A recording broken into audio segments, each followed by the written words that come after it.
From sunny Southern California, this is the Executive Housekeeper 101 from HousekeepingRehab.com. Here now is your Executive Housekeeper, Abel Josephson. All right, you're back. Let's get deeper into the whole training process, and remember, how you start is going to be how you finish. So let's look at how an employee starts their employment with you. What's the first thing that they do after the application, after the interview, after you've decided, okay, you're the one for this department, and they decide, okay, I'm the employee for this employer. You get an employee handbook. Let me show you. All right, when an employee comes on board, they get something that looks like this. Some big folder full of brochures and papers and documents and booklets and that sort of thing. What we're looking for is the employee handbook. Okay, we can put that away. The employee handbook looks a lot like this. It's just a big book with lots of color pictures and lots of print and this, that, and the other, right? But there's something very important that happens with the employee handbook that you should pay close attention to. In the employee handbook, at the very beginning, there's a page that you will sign that says you have received your employee handbook. And what is in the employee handbook? In the employee handbook is all the big umbrella policies and guidelines that an employee has to follow. Sick pay, family leave pay, how scheduling works, how uniforms work, what are the rules on disrupting in your department, sexual harassment and that sort of thing. It's all in here. Smoking guidelines, employee disciplinary actions, substance abuse on the job, everything that's going to pertain to everybody at your company. This is true for what would you say, an intern? It's true for the general manager. He's under this. His boss is under this. Everybody in the company is underneath and signs for that they received an employee handbook. What's so important about that? The signature. It says, I acknowledge I am responsible for that information. So now we're going to get into the training in your department. A lot of people, they don't do anything but put a new employee with somebody else, shadow this person, and eventually through osmosis and what you learn from this one and that one, you'll be trained. And then they wonder why they constantly have problems. Why do they have people breaking the rules and the guidelines and coming in late and they can't do anything about it and doing a poor job, but they can't get any improvement and blah, blah, blah. It all comes down to that signature. The signature is not a contract like you would know a contract like contract labor, where we sign a contract, you're going to produce this product and we're going to pay you for that. It's not like that. It is simply an acknowledgement that I receive it and that I understand it. So the same acknowledgement that you received your employee handbook has to follow now every single aspect of your training as an employee. Now, once the employee gets into your program, you're going to have more things for them to sign pertaining to their specific training in that department. The employee handbook, it's broad, it's umbrella, it's general, it's everybody, the things that affect everybody. But what a guest room attendant or a housekeeper, her duties, what pertains to her in her individual specific role, they are different than even a houseman, than front desk, than food and beverage employees. So each time that you train them on something, you must put the training in writing and have them sign at the very bottom. Now, what is that? That's their first write-up. That's your first documentation of orientation, of training. It's your first acknowledgement. I understand what you want me to do. I'm going to do it. Now, also in each area of your department, you should have a standard operating procedure. I mean, for absolutely everything. For signing in the morning when you get your keys, for signing in the morning when you punch in. You should have a standard operating procedure printed out and available for them to sign pertaining to when their breaks are, pertaining on how long they have to clean a guest room, pertaining to uniform, pertaining to this, that, and everything in your department. Now, if you have in a department and you have no standard operating procedure notebook, you're going to have a difficult time having continuity in your training and, therefore, the performance of all the employees. Employees want to know specifically and clearly what you want them to do. They want to know this because they want to be successful, they want to keep their job, they want to feed their babies and pay their rent. So make it easy for your department to train, to retain, to maintain, and to perform efficiently. And do this through standard operating procedures. Now, if you don't have a standard operating procedure or an SOP notebook, It seems overwhelming. You mean I've got to write down every single individual duty and every procedure and every protocol and every system and every standard and every guideline? Yeah, you do. So if you don't have one, start today. Just pick an area in your department where you want to begin written training and just start. And you just show up on Monday morning. You make Monday your training day. Let me show you. You're going to hand them a single page with training information on it. Your department there on the letterhead, and then the description of the job that you want them to perform, and then, bullet points. Just simple, clear, understandable bullet points as to the steps that the employee needs to take to correctly and successfully perform their duties and responsibilities. And then at the bottom, they sign it. And then below that, the manager or the supervisor witnesses the signature, and of course it's dated and everything. And then that simply goes into their personal file that you keep in your office. Always keep a file on your employees right there. HR has enough to do without you constantly giving them things to file. File it, let them know where it is if they want it. Once an employee has signed a training document or has signed a standard operating procedure that goes in their file, they have simply identified and recognized, hey, yeah, you told me. You told me and I understand now. And you give it to every single person. So you start on Monday morning, you pick a subject, let's say punching in. You must punch in on time or you're considered tardy. I'm just picking a simple little thing. They sign, I understand that you told me I must sign in and be on time. And then you hand that sheet, that standard operating procedure training form to every single person in your stand-up in the morning. All the housemen are there, the supervisors, the employees. You have it translated into the language that, suits them. If you need a translator, have it translated. Once they've signed it, you gather them all up, you put them in the individual files of each employee. Now, everybody was not in the morning meeting on Monday. Some of them were off. Some of them don't come in till 3 o'clock. So you're going to spend the next couple of days following up with those that were not in the morning stand-up. But always start with the morning stand-up. That's the official daily beginning of the duties day meeting for all your staff and management in your department. So at 3 o'clock that afternoon, when the 3 or 4 people that come in that work your evening shift come in, you're going to explain it to them as a little small group, get them to sign. That goes in their files just like the other ones went into everybody's file. Now later, when a person has a problem, meeting their responsibilities or doing their job or doing it correctly, you bring them back and you're going to document another conversation. So here we go again. You're going to bring back the standard operating procedure that they failed to follow. So now you're going to have a review of this procedure. But the most important thing you're going to show them is their signature. Remember, we had this conversation. You signed. Now we find you're not following this procedure. So we're going to document a conversation, and you get out one of your company employee write-ups or coaching and counseling or whatever they call it. You get one of those out and you fill it all out and you explain to them, all we're doing is documenting that we had the conversation. So it's clear between you and me, we understand what our role is in this department. And you have them sign it. Anytime you document something, it is a stepping stone. It is not a stumbling stone. Anytime you document a conversation, some employees will go, oh my God, I'm being written up. They want to fire me. No. When I first started this, everybody got all worried. There's no need to be worried. Why? We're just documenting the conversation. I don't have a verbal department. I have a standard operating procedure department. I would tell these people, you can have 25 of these in your file. It doesn't matter. All that matters is that you progress. We're not sitting there stacking paper and, cheese and wafers against you.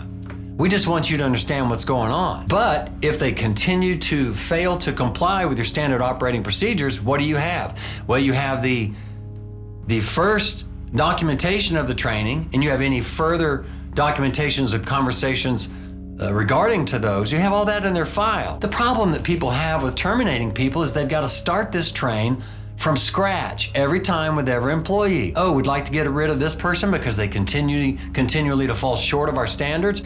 Now I've got to get a write-up on them. Then I got to get a second. Then I've got to get a third. Once I have 3, I can terminate. And all these policies and everything. Just document everything. Your employees and your staff will get so used to having conversations and documentation that they'll just, oh, okay, sign it, no big deal. We don't use these conversations to spank and beat them for problems in the past. We use it as a launching pad for success in the future. I never come in and berate somebody for you did wrong and we're very disappointed. No, never. I never do that. Hey, look, this didn't go right. Let's make sure we understand how it goes next time. How it goes next time. That's what the documentation of conversation is for. I don't even call it a write-up. I don't call it disciplinary action. I call it a documentation of conversation. And when they come sit down in the office, I say, hey, guess what? We're going to document a conversation so that you and I are clear here. Because without this, they come along and they say, why are you disciplining me? You need to talk to everybody else, or you need to talk to this person or that person. They do it too. Well, you don't have that problem. That argument can't be made when you have documentation of conversation. And if you don't have an SOP notebook, you're going to build it. It's going to pertain to each individual staff member and their role and position in the department. You're going to have individual duties and responsibilities lined out in writing so it's clear to everybody what is expected. All right, now, let me take you back to the employee handbook. Here we go, the handbook. Anytime that you have to bring somebody to the office to review your procedures, protocols, guidelines, rules, whatever, you need to see if you can find the foundation for these in the employee handbook. I was constantly reading this employee handbook to employees for years. All right, you want Saturday and Sunday off. You always want Saturday and Sunday off. The manager before you gave me Saturday and Sunday off, and I want Saturday and Sunday off. Well, we just go to the employee handbook and we read to them where the hotel or the resort will schedule the employees according to the business needs of the hotel and the hotel guest. This decides when we have people on staff. The guest, the business. After a while, your employees will read this first before they come to you with an issue. You need to teach them what's in here. So many times they sign that they received this, and then the department head never once refers to this in the duration of their employees.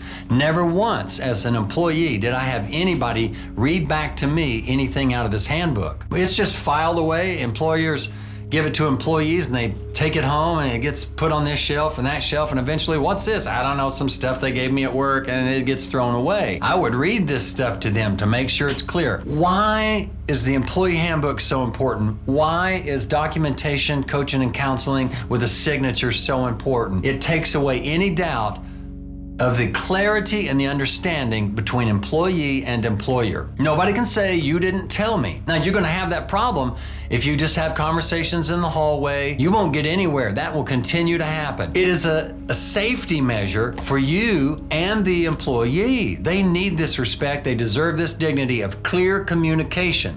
And clear communication that each employee can see was given to every other single individual employee. Very important. So when you have employee issues, and somebody's fallen short of the standard, read it to them from here, read it from the employee manual, or go to your coaching and counseling and your document of conversation, read back to them what was done before. Get them to sign it. Life good, on we go. You should never have people leave your office feeling like they've just been spanked or smacked down or, kicked to the curb. It should always be, okay, we good? Because we need this to happen, right? It should always be just communication. That's all we're doing is communicating. But because managers refuse to take the time and are simply lazy, they won't document conversations. Why? Because they never do it. So when they do it, there's all this drama and crying, right? So they avoid it because they don't want the drama and the pressure themselves. I just documented all the time, everything. So it was second nature. Nobody cared. I didn't care. When it came time to terminate, it wasn't some big, I gotta take a deep breath and terminate this person. Oh my God, it's just gonna be crazy. And I didn't have a problem with somebody saying, you're going after me. I went after everybody. Everybody got the training, everybody got the documentation. So how you begin is how you end. You're gonna get a signature that says, I understand the guidelines and the rules of my job. And then as they are trained, they're gonna sign that, yeah, I understand what you told me. I can take it home, I can read it, I can put it in a file I keep for me. Right? You don't have to worry about, did I tell them that? Didn't I tell them this was the rule? You don't have to worry about that. And if you go to their file and there's not a standard operating procedure with their signature, well, maybe you didn't. No problem. Now we're going to get that and start here forward, and then everybody's happy, everybody's cool. The final thing I want to talk about is the signature. Now, in all the states in the United States where I've worked, which was about 3, you could not force an employee to sign anything. And I get that. I don't want to be forced to sign. A lot of employees think, well, I disagree. I shouldn't be, disciplined for this. I'm not going to sign. As sort of a little minor protest. No problem. That's why you have a supervisor. Never do coaching and counseling. Never get documentation of a conversation without a witness. The witness will sign, and it will be stated or noted on the documentation. Employee refused to sign, so it is witnessed by the supervisor who was present at the time of the conversation. And I don't make a big deal about it. Okay, I just need you to sign right here. No, I'm not going to sign because I don't agree. Oh, no problem. That's no problem. You don't have to sign, I tell them. So I have the supervisor in front of them. We do all this. So you see that it's been documented. Now, what happens the next time that they're back in the office on the same issue? You don't have a signature. You don't have a signature on that same standard operating procedure because they wouldn't sign. Okay, no problem. You're going to go through the conversation, you're going to document the conversation, and again, you're going to ask them to sign. But this time, if they say, no, I'm not going to sign it, they feel quite bold and confident. No problem. We've just entered into an entirely different world. We now have insubordination. What does that mean? Because the employee now is not forced to sign, but since they won't sign, we're going somewhere else with this. You refuse to acknowledge the training. You refuse to acknowledge the instructions. You refuse to have a positive viewpoint and a cooperative attitude pertaining to the training in your role or position. And since you refuse to acknowledge, now we're insubordinate, now we're just non-compliant in a bold manner.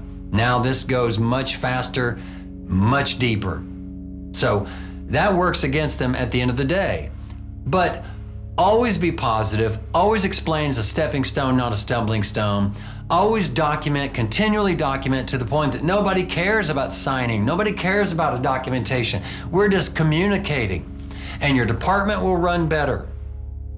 The people will be more at peace in their work without stress because everybody knows what's going on in the room, and everybody's clear, and we all understand, and everybody is held accountable. So I don't understand if we make them sign for the most powerful document in our employment, which is the employee handbook. I don't understand why we don't have them sign for all the training and that's the big umbrella. Why don't we do the same thing for all the training and documentation we receive in our individual roles and our individual jobs?